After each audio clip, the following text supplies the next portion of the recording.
توسلنا ببسم الله وبالهادي رسول الله وكل مجاهد لله بأهل البدر يا الله وكل مجاهد لله بأهل البدر يا الله صلاة الله سلام الله على طه رسول الله صلاة الله سلام الله على ياسين حبيب الله. Bahwa sholat sunat fajar itu lebih baik daripada dunia dan seisinya. Pertanyaannya, sholat yang seperti apa yang bisa lebih baik daripada dunia dan seisinya? Rasulullah Shallallahu Alaihi Wasallam bersabda, "Shallu kama ra'aitumuni usolli." Sholatlah kalian sebagaimana kalian melihat aku sholat. Sabda Rasulullah yang diriwayatkan oleh Bukhari, yang artinya berarti sholat yang lebih baik daripada dunia dan seisinya itu berarti harus mengikuti syariat yang diajarkan oleh Rasulullah Sallallahu Alaihi Wasallam. Berarti harus mengikuti tuntunannya, yaitu syarat rukunnya sholat atau yang membatalkannya sholat.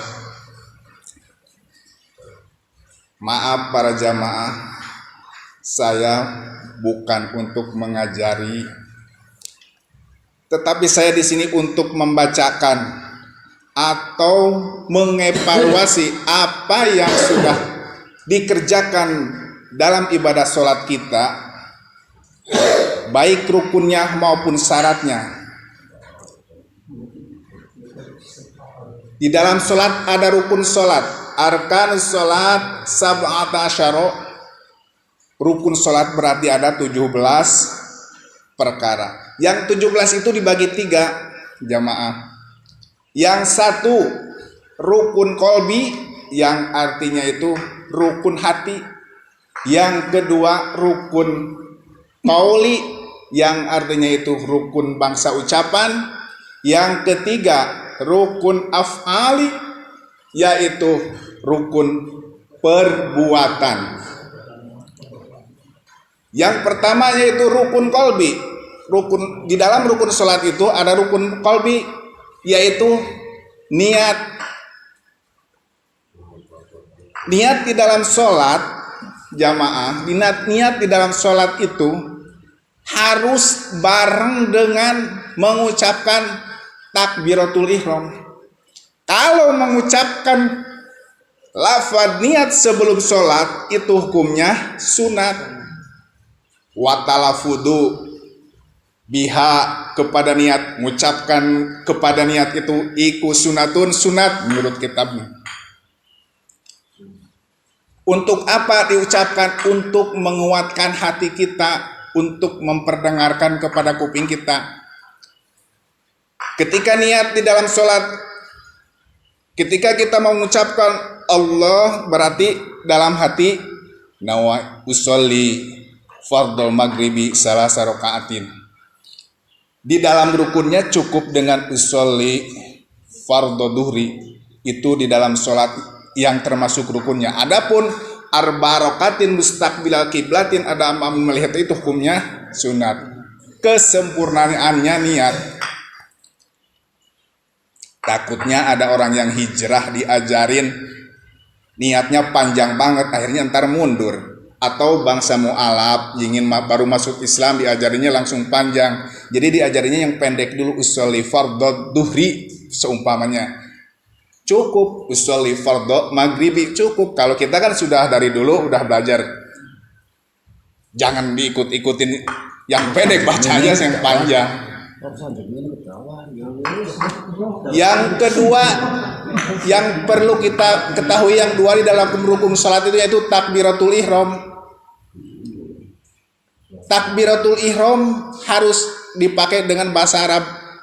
Dengar-dengar kemarin ada yang membaca takbiratul ihram ya, berita dilafadzkan dengan diartikan dengan bahasa Indonesia, Allah Maha Besar, itu tidak sah di dalam rukun sholat. Rukun qauli yang nomor kedua adalah Fatihah.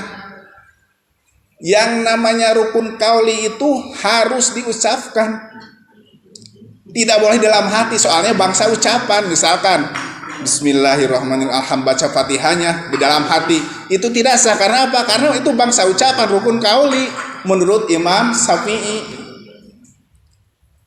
Rukun qauli yang nomor 3 adalah maca Fatihah atau tasyahud akhir. Kalau di dalam tasyahud awal itu hukumnya sunat, tapi di dalam tasyahud akhir itu hukumnya rukun. Rukun artinya wajib, harus diucapkan, harus kedengaran. Wa ayyusmi'a jami'a hurufiha. Jadi harus memperdengarkan ucapan kita kepada diri kita. Tapi mengucapkannya jangan kenceng-kenceng, ntar mengganggu sebelahnya.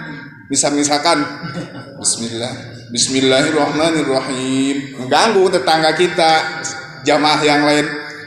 Yang penting bisa kedengaran kuping kita sendiri. Misalkan Bismillahirrahmanirrahim, alhamdulillah. Soalnya perintahnya wa ayyusmi'a jami'a hurufiha, harus memperdengarkan ucapannya itu kepada dirinya kita sendiri.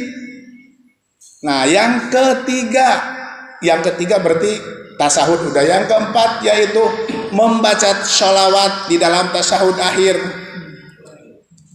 Membaca sholawat di dalam tasahud akhir itu hukumnya rukun qauli, yaitu rukun bangsa ucapan, harus diucapkan, jangan di dalam hati. Ada perkataan, ada ucapan, perkataan. Soalnya masalahnya rukun. Harus memperdengarkan ke kuping kita. Sekira-kiranya ya micu-miculah Allahumma sholli ala sayyidina Muhammad. Sekira-kiranya segitu. Jangan terlalu kencang, soalnya takut mengganggu. Yang keempat, yang kelima, membaca salam di dalam tahiyat akhir. Yaitu rukun qauli itu ada 5. 1, maca takbiratul ihram. Kedua, membaca surat Al-Fatihah. Ketiga, maca tasyahud. Yang disebut tasyahud itu at-tahiyatul mubarakatus sholawatut thayyibatu lillah. Asyhadu alla ilaha illallah wa asyhadu anna Muhammadar Rasulullah. Sampai di situ yang dinamakan tasyahud atau yang sering disebut at-tahiyat. Terus membaca sholawatnya Allahumma sholli ala sayyidina Muhammad, cukup rukunnya di situ. Adapun kepanjangannya itu hukumnya sunat, tidak rukun. Karena kita sudah diajarkan dari dulu seperti itu, bagus, ya harus diamalkan karena itu sunnah. Yang kelima itu membaca salam. Yang membaca salam itu yang rukunnya yang pertama, yang keduanya itu hukumnya sunat. Yang namanya sholat, af'al wa aqwalu al-mubtadahatun bi takbir wal muhtatamatun bi taslim, yaitu perkataan dan perbuatan yang diucap, yang dibuka dengan membaca takbiratul ihram dan ditutup dengan membaca salam.